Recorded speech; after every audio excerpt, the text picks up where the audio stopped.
Good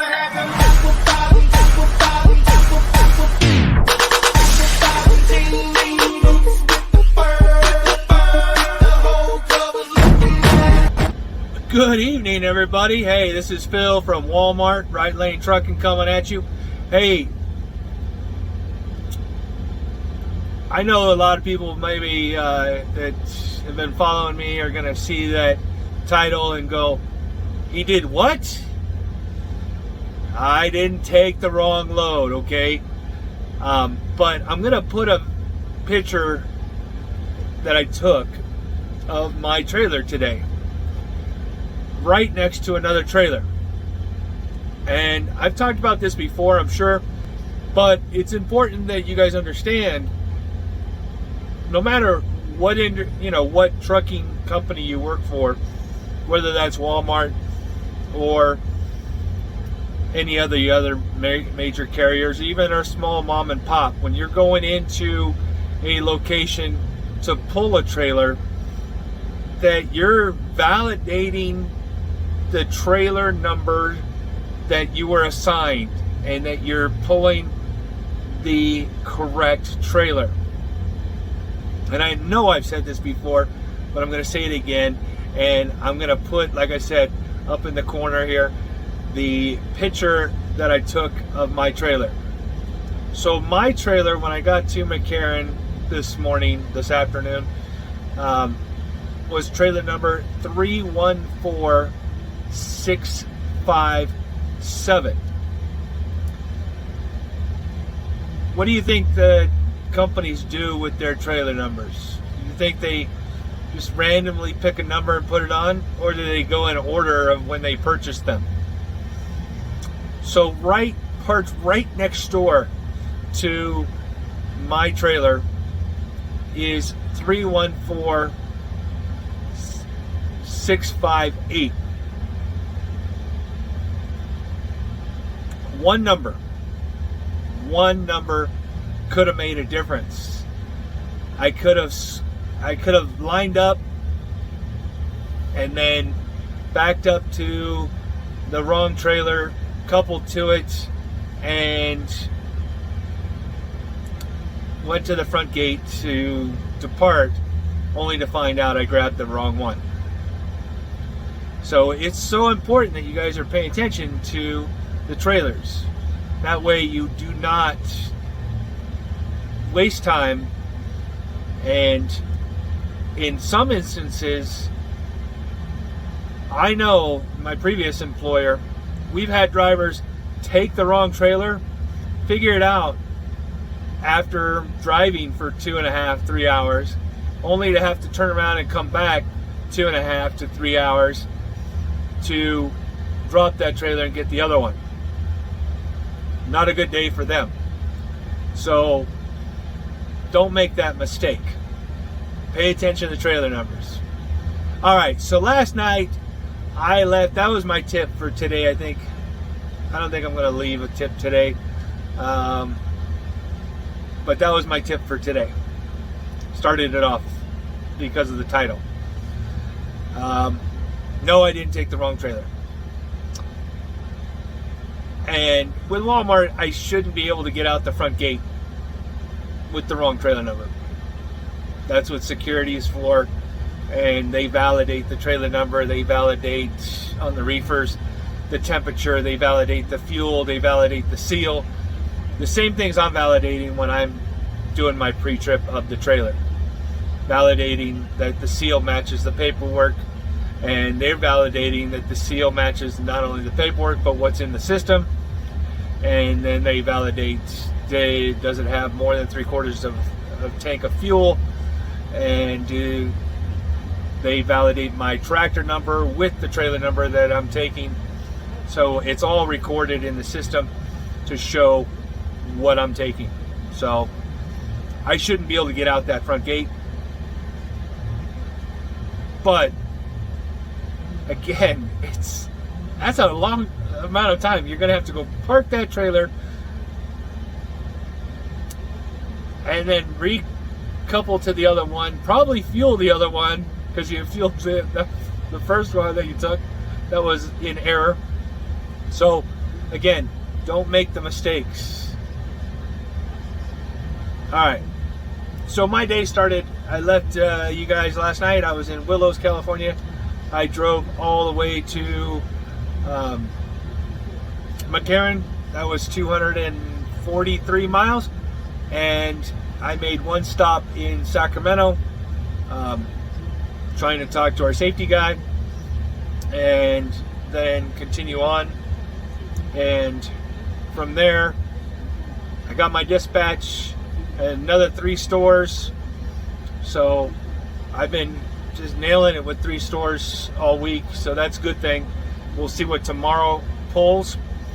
And all 3 of those stores are stores I've been to before.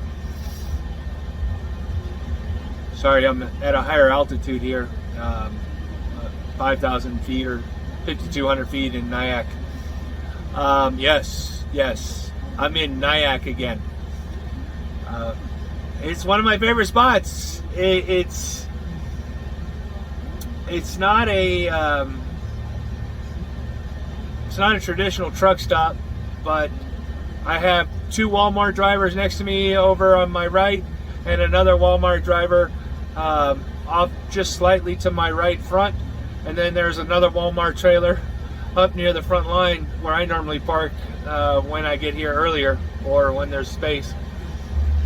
But I'm parked all the way in the back tonight, only because I saw the other Walmart drivers and I figured I'm safe to park back here with them. So I went ahead and parked back here. But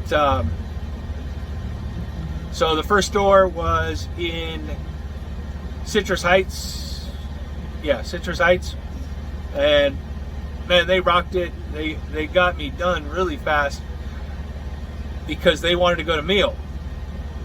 So they got me done, and off I went to the next store. So the next store was in Rancho Cordova, and Rancho Cordova I've been to. My first time there was with my day cab mentor, Mark. Shout out to you.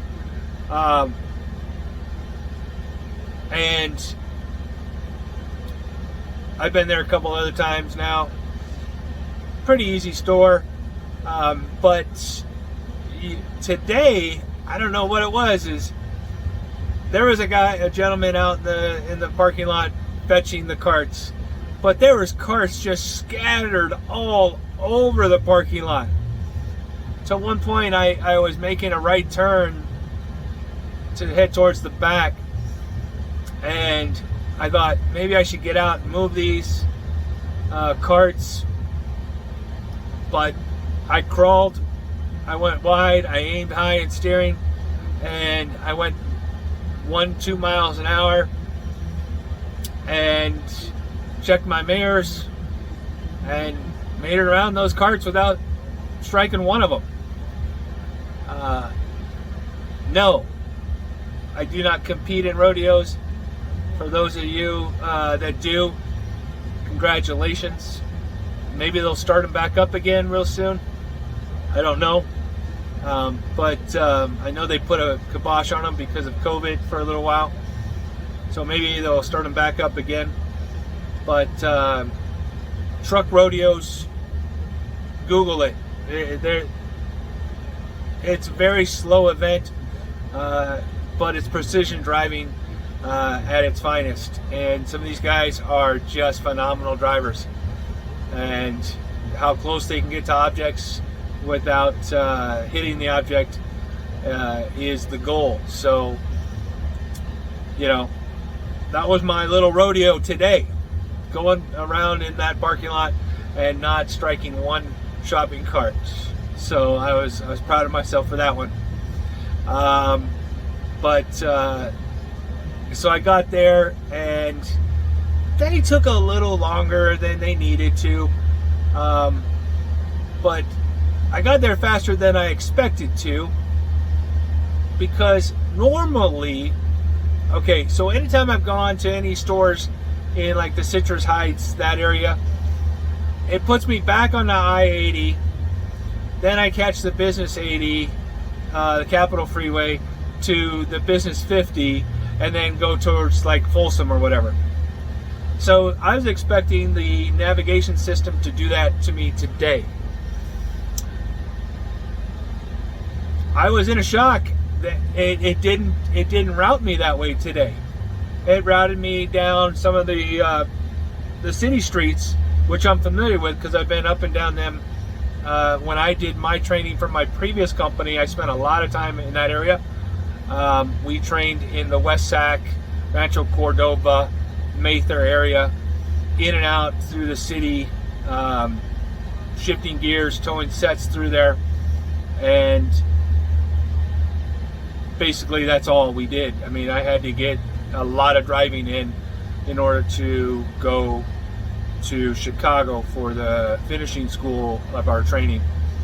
And anyway, so it took me down through some of the city streets, and it got me to the Rancho Cordova store a lot earlier, a lot faster. And now that I've kind of got a route now, I might be using that more often, because I'm telling you, it saved me a lot of time, because it was 5:30, 6 o'clock. Going through downtown Sacramento through the Capitol Freeway would have been a nightmare, and as far as time, and and just driving. I mean, people are in a hurry to get home, and their attention to their driving is not the best. Anyway, so I got there. Then I got from there, from Rancho Cordova, back to the Folsom store that I've been to many times, and have overnighted there before. Now, I only had 6 pallets for them. It's a different beast when you're have daylight still, and you can back in, because it's the dock that we have to go to when you pull in is more of a blind. All of them really are, but this one is the sharper of the blind side that you have to do. And today, what I did is, when I first did my first setup, I came in, did my first setup, I got out to do my 360, and there was a tall cone, a delineator, whatever you want to call it, a cone. Very tall ones, those tall ones. And I moved it. It was over by the staircase or whatever. I don't know where, what they're using it for, but I moved it out there a little bit, so I had a reference point in my mirror to turn the trailer around that cone. And once it's around that cone, as long as I don't hit that cone, I'm not going to hit the wall. It helped. So anything you can do to help yourself, especially when you're doing your 360, and your 360 is you get out and you walk around your vehicle 360 degrees. And you always start, I always start, because that's kind of the way that's the way I do my pre-trip. I always do my pre-trip that way as well. But 360, I do it clockwise. Other people will do counterclockwise and come around driver's side, then back up the passenger side. I always go around the front of my tractor, down the passenger side, towards the rear of my trailer, and then check it out, and then back around to the front of my tractor and get in, because it's the shortest distance. So once you've done and you're done in the back, it's the shortest distance back to the driver's seat, so you can get into the driver's seat and start backing before the scene changes. That's the reason I've always done it that way. And I'm sure, I know those folks that I went to onboarding with will probably say the same thing. And it gives you a better chance of getting back in the driver's seat before the scene changes, so you can start backing. And when I say the scene changes, people are walking around, vehicles driving through, whatever it might happen, that the cone isn't going to move itself, right? I'm talking about moving objects that might get in your path while you are backing, and you want to avoid that at all costs. So anyway, like I said, the last few times I've gone into Folsom, it's been dark because I'm getting in there at 9 o'clock at night or 9:30 at night, and it's dark.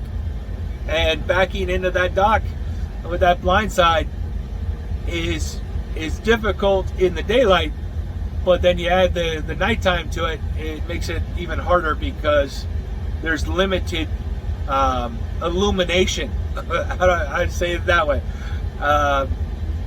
There's, like in our yard, we have a lot of light in our yard in Sacramento, but at the back of this store there's very little illumination, so it makes it a little more tricky to back at night.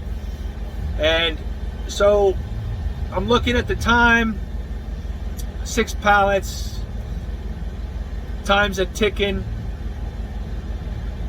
and I want to get some more miles in. I don't want to sit. I could have called it a night right then. I could have just shut down right there and said, I'm shut down early tonight.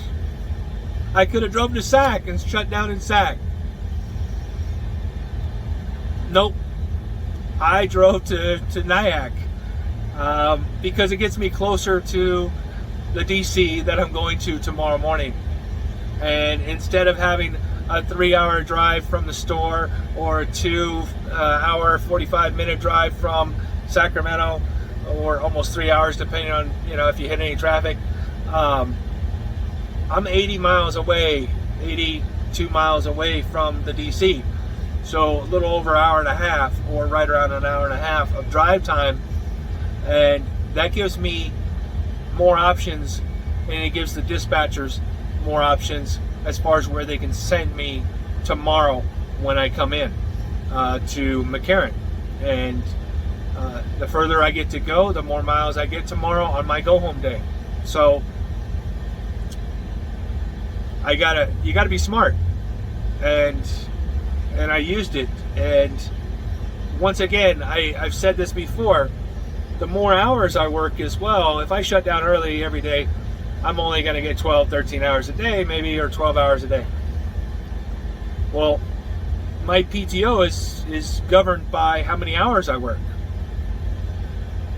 from punch in to punch out. So why wouldn't I want to extend my day and do my 14? Hey, some people want to only do 12 and call it a day. That's fine. I'm not judging. There was a week back there, I don't know, I think I did some videos. There was a week back there where I just wasn't feeling good. I was under the weather, and my right kidney was killing me, and I just wasn't feeling good. So on those days, man, I was working 12 hours, maybe 12 and a half. If I got 13 in, I'd be surprised. I wasn't feeling it. So but yeah, you got to know your body, and you got to know when to say, I'm done. But like last night when I went to Willows, I stopped because I had to, by law. I didn't stop because I was tired. I didn't stop because I didn't think I could make it to Sac. I think I could have done another hour and a half to Sacramento, or whatever it is to Sacramento from Willows. Unfortunately, DOT regulations don't allow me to do that because I was already almost at my 14. So, just like tonight. Could I have gotten further? Could I have got all the way to McCarran? Probably. I was still pretty amped, right? And you're talking about somebody that's earned an iron butt on a motorcycle. And for those of you going to go, what's an iron butt? Well, for motorcycle riders, there's this association called the Iron Butt Association. And the Iron Butt Association has challenges. And the first challenge that you have to complete before you can do any others is a 1,000 miles in less than 24 hours on a motorcycle. You know how many miles? That's a long time on a bike. In a car, that'd be a long time straight in a car. And to get 1,000 miles in that amount of time. We did it when I lived in Las Vegas. We did that event, and there was, I think, 19 bikes that went on this. And that's a challenge too. When you do it a large group, it's a challenge because everybody's got to fuel, and we got to stop and get fuel, and everybody's got to use the bathroom, and everybody wants to grab a soda or a coffee or a snack. Nope, you got to go. You got to get back on the bike and go. Ridden the bike 1,800 miles in 36 hours. I rode to Oklahoma from California, and that was 2,000 miles in less than 36 hours. And so, yeah. Can I ride? Yes. Can I drive a long distance? Yes. If it was pleasure, I would have done it. I would have made the trip. But since I'm working, I have to abide by the DOT regulations. So I made it to Nyack, and I stopped and shut down. And I think I shut down with 3 minutes left. And that was only because I was backing and finding the spot. It is dark here because in this yard, or this part of the parking lot, there's no lights either. So I felt bad because I got in here and I turned in and I had to keep the lights on. And oh yeah, I shut down with 1 minute and 47 seconds left. 1 minute and 47 seconds. That's how much time I had left on my 14. So, it was dark and I was pulling in, and like I said, I had the lights on, so I saw the Walmart trucks. I could see everything when you have your lights on, but I felt bad because these folks should have their curtains drawn, should have everything else drawn if they're in bed and going to sleep, right? So I shouldn't feel too bad. We know what we've gotten into with the trucking. Right now my curtains are open, but I'm about ready to close them and get ready to go to bed. So I threw on the lights. I threw up the backup lights, the utility lights on there, and they shined the entire back so I could see the Walmart truck next to me and the big open space next to me as well. I mean, it's enough to get another tractor trailer next to me if somebody were to back in. But I'm hoping nobody tries. It's a well-known spot. I mean, I would count 1, 2, 3, 4, 5, 6, 7, 8, 9, 10, about 20 or so trucks here, all parked for the night. Now, some other companies, I think I said this in another video, some other companies use this as a meet point, a halfway point to exchange their loads as well.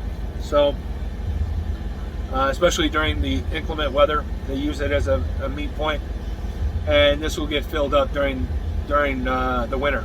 So, but that's it. So, don't take the wrong load. Validate your trailers, and you won't ever have a problem. All right, this is a quick video that turned into 24 minutes. So, this is Phil from Walmart, Right Lane Trucking. I'm going to bed. See you guys tomorrow. Good night.